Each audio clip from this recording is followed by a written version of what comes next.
নমস্কাৰ, মই জ্যোতিষী হেমন্ত কাশ্যপ এষ্ট্ৰলাইভ অসমৰ মাহেকীয়া ৰাশিফললৈ আপোনালোক সকলোকে স্বাগতম জনালো।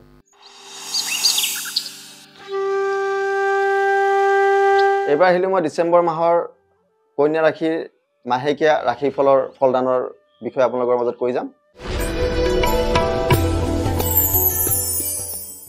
কন্যা ৰাশিৰ জাতক জাতিকাসকলৰ এই মাহৰ কৰ্মক্ষেত্ৰত যথেষ্ট মই শুভ দেখা পাইছোঁ। এই মাহত আপোনালোকৰ ভূমি সম্পত্তি ক্ৰয় হ'ব পাৰে বা নতুন ঘৰ লোৱাৰ সম্ভাৱনা আছে। এই মাহত আপোনালোকৰ শুভ সংবাদ প্ৰাপ্তি আছে।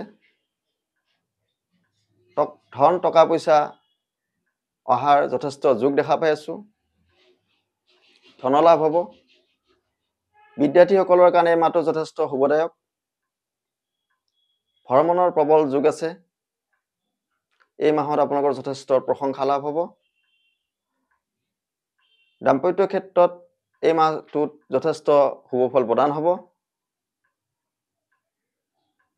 আৰু এই মাহত সা সম্পত্তিৰ যথেষ্ট আয় উন্নতি হ'ব, আয় বৃদ্ধি হ'ব।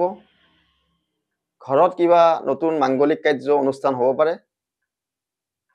কিন্তু শেষৰ ভাগত মাহটোত নানা ধৰণৰ বাধা আহিব পাৰে।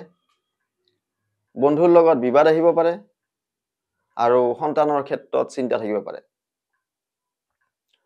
কন্যা ৰাশিৰ এই মাহটোত এটা পূৰ্ণিমা আৰু এটা অমাৱস্যা থাকিব। যিসকল জাতক জাতিকাৰ চন্দ্ৰৰ অশুভ বা পাপ পীড়িত হৈ থাকে, এইসকলে যদি পূৰ্ণিমা নিশি পালন কৰে তেওঁলোকৰ বাবে যথেষ্ট শুভদায়ক হ'ব। আৰু যিসকল জাতক জাতিকাৰ শনি গ্ৰহ অশুভ বা পাপ পীড়িত হৈ আছে, সেইসকল জাতক জাতিকাই যদি অমাৱস্যাৰ দিনাখন শ্ৰী শ্ৰী মা কালী মন্দিৰ দৰ্শন কৰে, তেনে কৰিলে শনিৰ যি অশুভ দুখ সেই দুখৰ পৰা খণ্ডন হ'ব। ধন্যবাদ। এই আছিলে আজিৰ ডিচেম্বৰ মাহৰ ৰাশিফল।